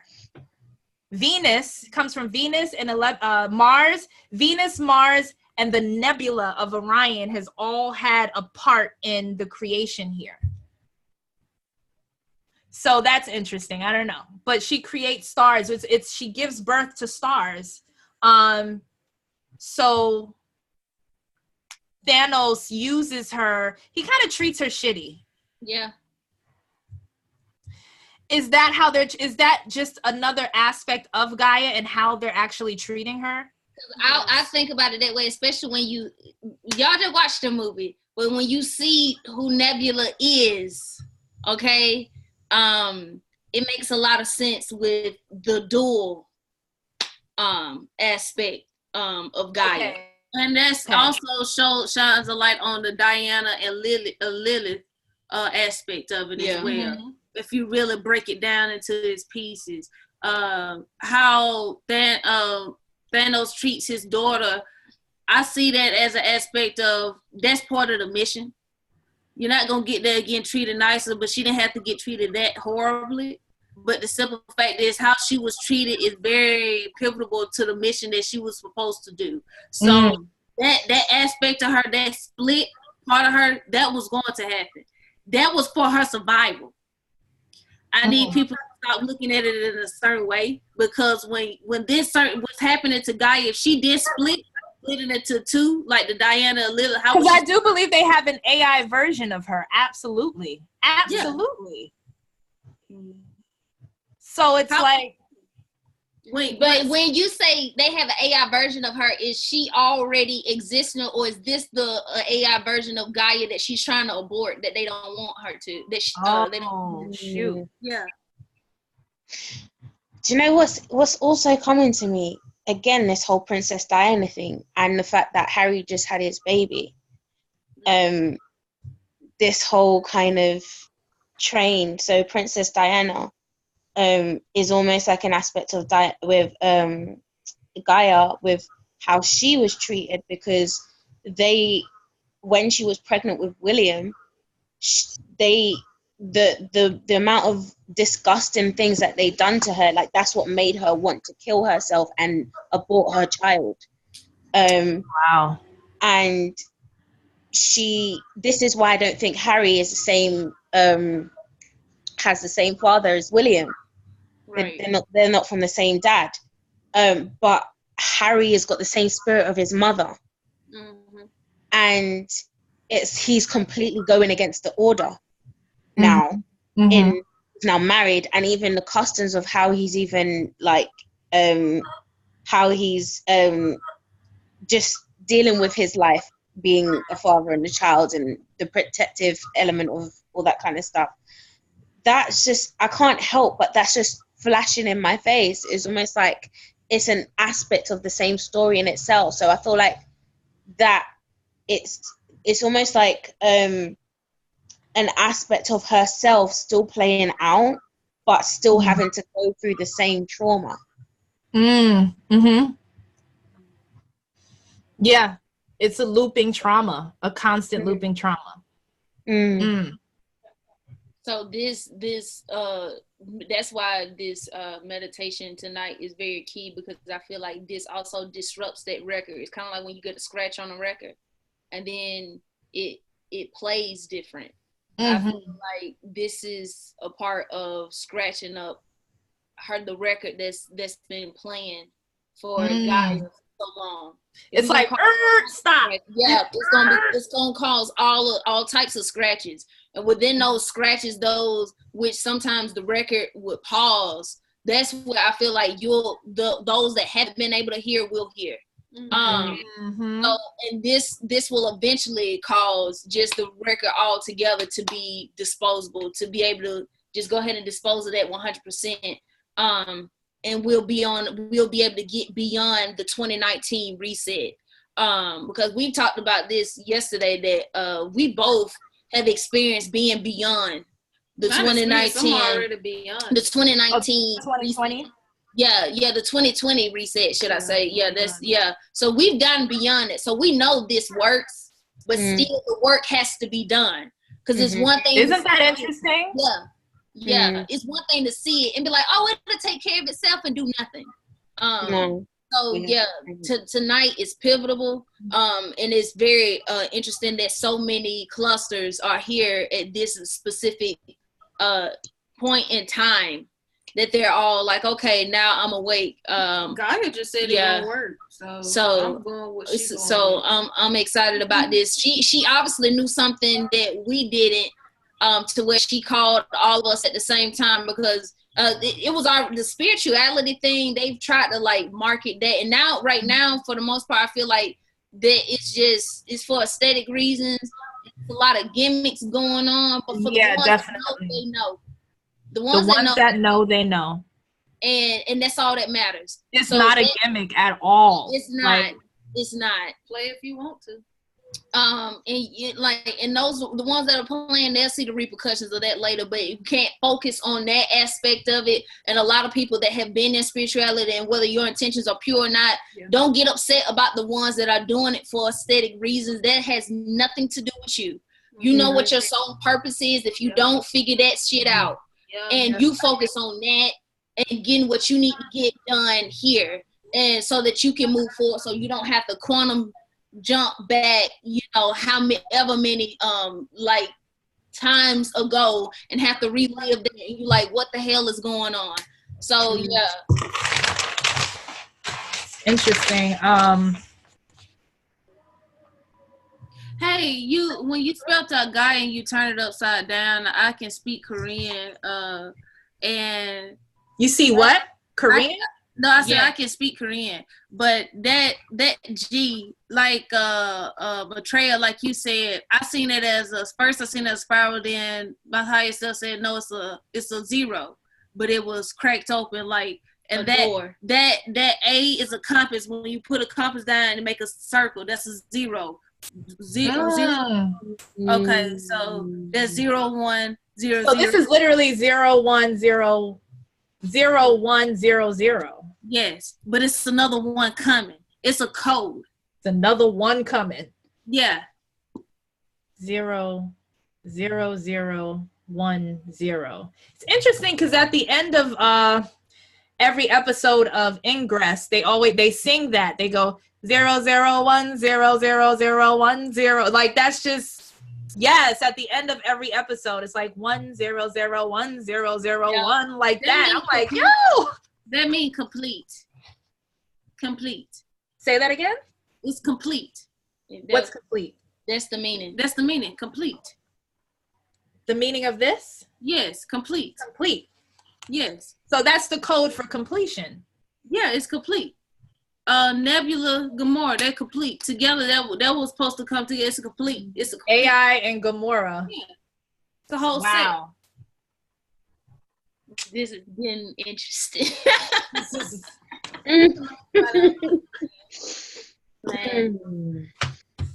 Man. That's interesting. Yeah. I feel it's a change, like, it's because it's not just 0 1. I feel like it's indicating the change of the program. it's indicating the change of the program. Yeah. Which is why Gaia is in the frequency. We're using Gaia in name now. Okay. Oh, my ear is ringing. 0, 1. My ear just started ringing. She wasn't always called Gaia, but it's crazy how this go around we call her Gaia. Yes.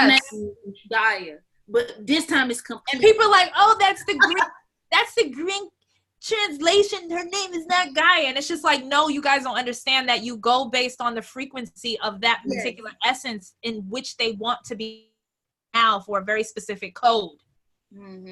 But this time her name is Gaia, so this time it will be complete. This time the mission will be completed. That's how I'm seeing it. That's how I'm reading. Oh, Gaia means mission complete. Oh, wow. It will be completed this time. This time. Yeah, because there's so much, it's almost like a train, like even with the whole Gaia TV thing that was coming up and stuff, it's almost like a train of it's attracting that energy, like everyone's going towards that energy of Gaia. So definitely resonate with that. Definitely. You have to pay attention. Are you sure you don't see this as a 9 instead of a 0? 9, 0, 1. Well, this is what I'm saying. Even if it's a 9, I see it as a break in a 0. Like it's like maybe that's what a 9 and a 6 is. It's just a break in a 0. Well, see, a 9 and that 0, aka that break in Korean, that break is a block. So you will block that out when you need to put it a fill in. So that's 9 block 1 block. That's still 9 plus 1 is 10. Oh wow. Which is 1. Yes, there is no such thing as 10, by the way. 10 is not even a number. There's one more thing that came up for me with that.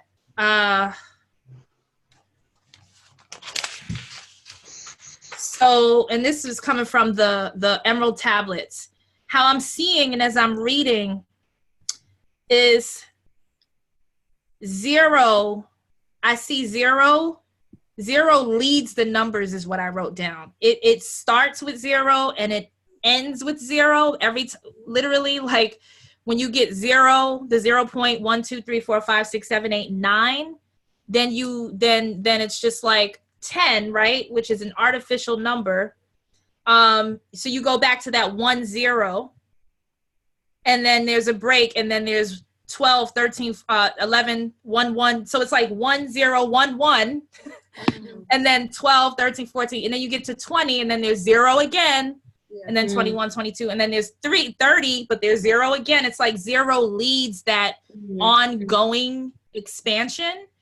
So I see 0 as the womb, as the circle, as the like representing that feminine aspect, while the 1 always follows. So it's like the 1 always follows the 0, which is why 10 doesn't exist, because it's not right. It's out of order.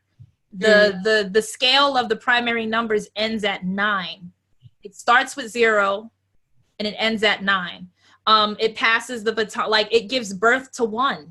0 gives birth to 1 and everything else comes from that, which is that feminine and masculine aspect of creation. So it's almost like 10 is like weird. It's an odd thing. And then in the Emerald Tablets, what he keeps saying is, and I wrote this down, he keeps saying, oh man, with an exclamation mark. Every time he has a point to make, he goes, oh man, exclamation. And I said, that's something coded. And now when I see oh man, it's actually woman. It's 0 man. And then the exclamation part is just like another, it's like a 1 and a 0. That's what the exclamation is, the 1 and the dot. It's like X-Men. Oh man, X-Men. Yes, because the X-Men are the 2 1s, the 2 phalluses. Yeah. We're like the O-mans now. Seriously? Oh my God, Maitreya. We got the X-Men and we got the O-mans. Yeah. Holy shit. That's crazy. Now we need to go buy super suits and shit. I'm gonna put a V on my chest. I'm voice box. No, but you know what? That's so real though, because it's understanding where you are and where you stand, because there's so much conflict in our identity, and just understanding that yes, there are some people who are men who is literally a woman trapped in a man's body, and it's not it doesn't have to be connected to homosexuality or anything. Right. It could literally be a straight man, but having a female living in your body. Like, you're literally a woman and you're learning how to heal your divine masculine through that lens of your experience. And the same Wow. vice versa with women being trapped in a male. I don't know if I've done it the wrong way around, but you get what I'm saying. The other flip side of that, like, you're learning to heal your karma and your perception of how you see that, because you are it. Like, when you look at the trauma that women have experienced in terms of this whole patriarchal age that we're in now, that is karma for what has happened before. We have been almost what the patriarchy is doing now. But we've been very wicked, we've been seductive, we've abused our power. So a lot of us have almost like started out as a woman, had to switch into a male's body, and then come back into a woman's body, but feel the karma of the man to heal that aspect in ourselves. Whoa, that's deep. Wow. Like, I just went through that journey as you said it. I'm like, whoa. You had mentioned it early in the chat, and I would think about my past lifetime when I was a male and stuff like that. Now I'm a female in this lifetime. I'm like, oh my gosh, that makes so much sense when you actually some of the stuff that you deal with and the traumas and stuff that you have had to heal. I'm like, because it's a lot of aspects of myself that's so damn masculine. It's such the male part of me that I need to work on, and that's the female part and stuff like that. So yeah, I resonate with you. Because this time we're moving into is not matriarchy or patriarchy, it's balance. So we're having to work out that integration within ourselves, the same way that we're working out our traumas and that we learn and regathering our memories and stuff for Gaia. We are literally, that integration in ourselves is creating that balanced paradigm that we're entering into in this age of Aquarius. Yeah, that's why it's so key to not, especially in the age of when women are setting up for themselves, is to not totally negate the male in general. Because because that brings you right back into duality. It brings you back into this particular program when you do that. Yeah. The whole point is to transcend the program. So that you choose to come back, you actually are still conscious, you still retain your memories, and you experience a different part of this universe.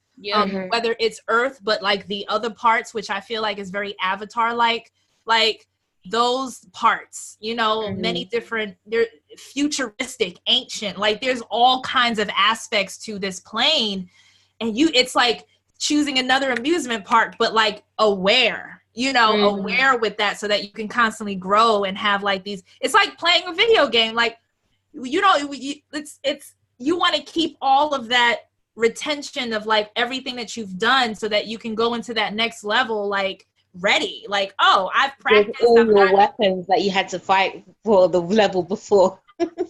Yes, you want to keep those with you. You don't want to like lose them. I think that's having a toolbox. We all got a toolbox of weapons and stuff like that, and what happened is you keep using that damn little old ass axe, and you got other stuff in your toolbox that you completely forgotten about. And what you need to do is remember and get more equipped, so you can use all of your equipment, so when it's time for battle and stuff like that, you're ready. Using it effectively. That's something I learned, because I think this is why the universe completely cleared out my whole life. I lost everything I ever had, and I had like a whole massive collection of, in particular, crystals. Like, my house was like a shop. But I feel the reason why I lost all my crystals is because it's about learning to develop your relationship with one. Like, why are you having all of these crystals? Why are you we become a hoarder for spiritual tools, and we don't even know how to use it. We Yes. haven't even mastered one, and we're already stocking our Etsy basket or whatever each month with what we're going to get for next month, so we can use them. We don't know how to use them. Right. Like, how can we master anything if we don't take the time to master it?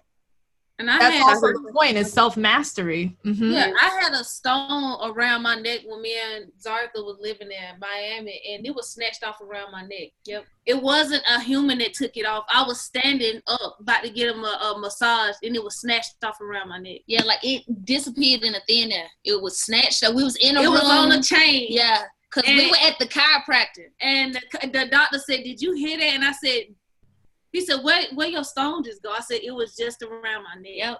It was laying right there on my heart. I had it touched. So wait, it didn't just break and fall, like it disappeared. They snatched it off. And I remember another dimension, like yeah. I remember this rage coming over me, like, who the hell took a stone? What stone was it? Do you remember? What color was it, at least? It was light pink. It was light pink. Heart, earth. Yeah, it was. It was on, and it was laying on my heart. So I was like, somebody must have went down near my titty area. Wow.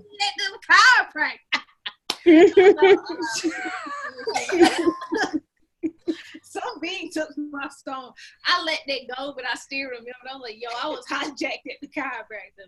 But it also ties back into what you were saying, because we, at the time, I had an onyx stone, and we were so tied to our stones at the beginning of our journey. Like, wherever we went, our stone went. Yeah. And and when her stone was snatched at the beginning, we were both like upset. She was like, somebody trying out to get me, and they were just trying to take my protection away from me and all this other stuff. And I was like, well, as time passed, we were like, wait, you protect you, not a damn stone. Yeah. And we started to look at, we will forever remember that story, but we were just like, okay, you have to guard you. You have to even know how to use this tool, because there are so many tools that we have access to. Yes.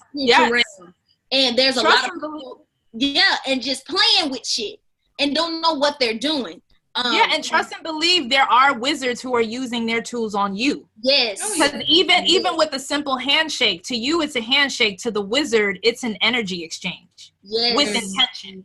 So it's just like, again, they even say like Jay-Z, he doesn't even shake anybody's hand because he's a wizard. He fucking knows. He's like, nah.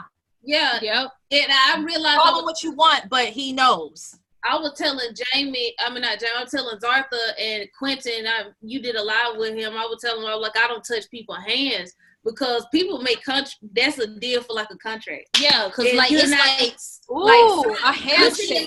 Let's seal the deal. You signed it. You signed. Yeah. And I'm just not like going shaking hands. You can say hello, but hey, how you doing? You don't have to touch me. But if you feel like you have to touch me, that's a whole nother.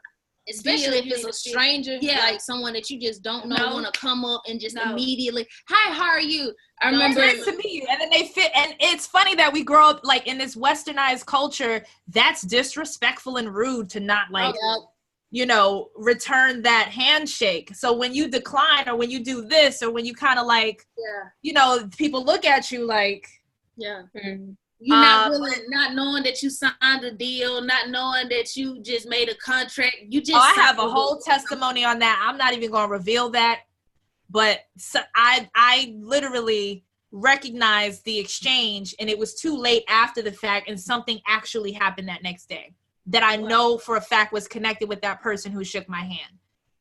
Wow. I was just like, oh no, I see it. Nope. I'm going to, or at least. When I feel like when the externalized tools come in handy, as I made a video about this before, about enchanting your products, like a bracelet or a ring that is specifically, like its job is specifically to shield this hand specifically for when you're outside. So it's like, be very, very specific and really harness your energies in activating this ring or this bracelet in the way so that it's an external symbolization of what you've already set for when you do shake a hand. You know what I mean? Like, that's just that other part of that. So you don't have to necessarily avoid it, but just stay shielded up when you do that. Yeah. I do shake hands, but I know I know how to read people, and like I told you, I know everything. Like, I can read and see your true essence of who you are, and you stand in front of my face. You can't hide in front of me, period. So I know who I'm gonna shake hands with. I know who I'm not. So another one is the hug. It's the hug. So Listen. Yes. So first of all, energies enter through the back. Oh yes. And expand from the front. So when someone hugs you and they're literally touching like your chakras from the back, and they have their chakra here, that is their right hand, like just feeding you with all kinds of energies into like your heart chakra, into like wherever it is, it's into your throat, like wherever it is. It's like, that's also another form of exchange in a slick way of wizards taking advantage of people not necessarily knowing this. Yes.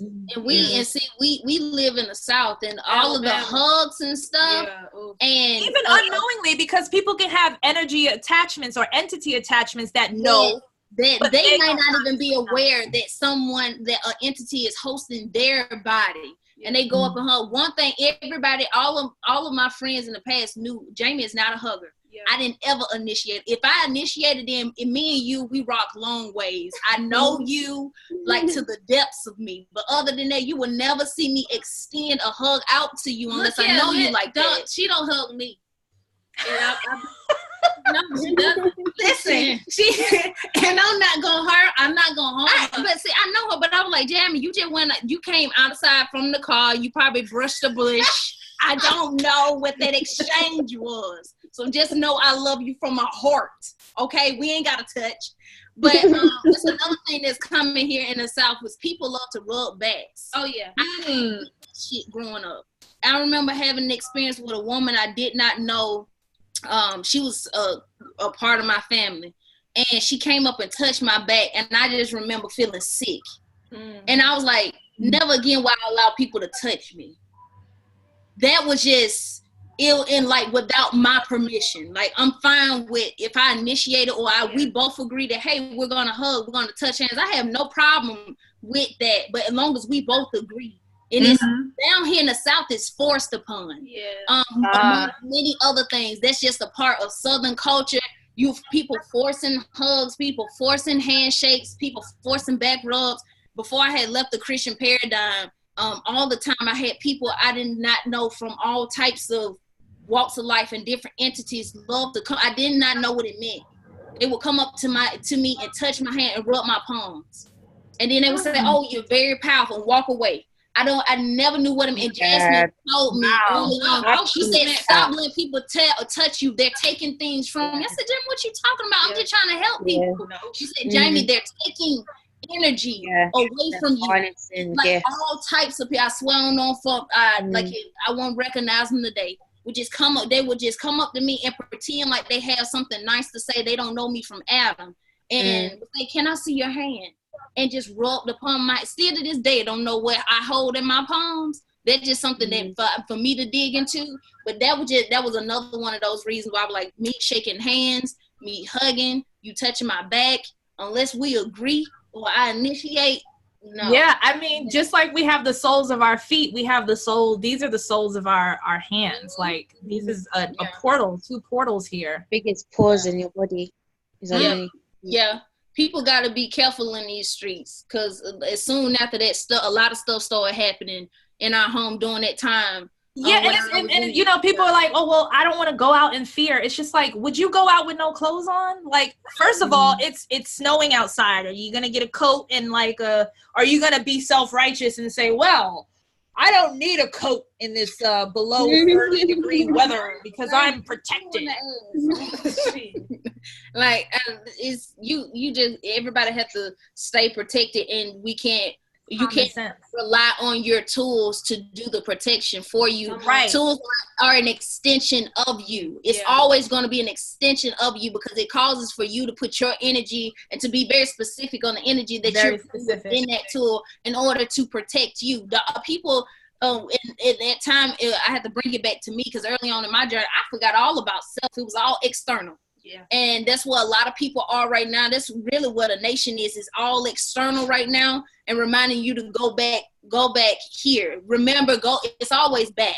Because it's never like, oh, I need to go find something new. Because forward doesn't exist because it only exists based on back. Yes. Mm-hmm. Yes. That's exactly why I said don't focus on what it is. Focus on who. Because who, you have to go back to get who. You see what I'm saying? You got to go back to get who. I like that. Is present, but you need to go back to get who. So remember that. And that's all about what Gaia was talking about. Focus on it. Go find out who you truly are. And I don't want anybody to live in fear. You can handshake, hug, if you want to. If you want to, that's something that you should want to do. And I don't care what the setting is. It's something that you should initiate, especially with kids. Don't just go touching kids and stuff like that. And kids know, because you be like, oh, hey, say hey to so-and-so. And the kid just freaks out. Yeah, they don't want you touching. They do like this. Leave the child alone. Yeah. Children know. They know because they're unhindered. So they're very sensitive to those things and stuff like that. And I've seen many times a parent try to, shut a kid down or make excuse for the kid. Oh, he's tired. She's tired, or this or that. That may be or it may be you carrying something, Sharon, and my son don't want to touch you. So it is what it is. Right. So you have to accept that. But it's just guard you. As long as you good, Gaia good, the cosmos are good always. So that's always be attentive to self. Don't ever go outside of you thinking that's supposed to heal you. That will never work. That's like, because everything outside of you, I see it as like, even when you have a symptom of something, when it comes to an illness, like when, for instance, cancer, people tend to treat the cancer not realizing that cancer is a symptom. So it's always going back inside or going to the who, which is within.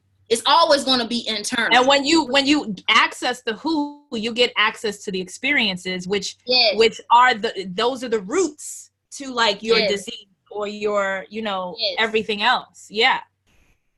So the who leads you to the what. You can't find the what without the who. That's what it seems like. So yes. Any last words before we close out? My only last word for you all is just to remember love and love alone, and to really truly focus on that. And if you don't really, when I say love, I feel like a lot of don't take your earthly experience with love or your past mishaps or traumas with love, because a lot of people are taking that different interpretations. People say nowadays love is relative. At one point it wasn't. Love was. It was one thing, and then there came experiences and things like that. So don't take your own experience. Tap into self. Self is always 100% love, and focus on that love. Use that love to cover self, cover the moon, cover Gaia, and in turn, all of this will be overturned, and you'll be able to truly hear her voice. For those that cannot hear, and for those that already hear, your hearing will just be heightened. So I look forward to that. Gaia looks forward to it. You better believe it. Also, I'm sorry, because it was an incoming. Sorry, you know how these things happen. When she wakes up, he wakes up. That's all I need to say with that. But continue though, because I'm just like, I asked my higher self. I'm like, but what about him? What about Father? What about him? And I just heard when she wakes up, he wakes up. Oh, that's great, because I've been every time I would be outside, or if I'm just talking to Gaia, I'm like, hey, what's up? But what's going on with the the male aspect of you? Because he been in the deep slump, or he's been quiet. Yeah, he been real quiet. I think he parched. You want to give him some? Wait, what? I'm like, give him some water. He needs very quiet. Father, like divine Father, is quiet. Yeah, quiet.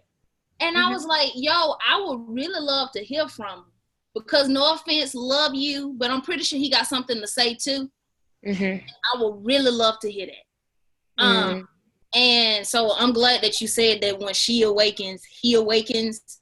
So yeah, I look forward to that frequency as well, because I'm pretty sure. And I made a whole video about like using the mythology of Asar and Aset, and Asar he does the essence of Asar would be like the essence of Divine Father. He's green as well. Interesting, which is when we see Gaia, she's green. When we see Asar, he's green.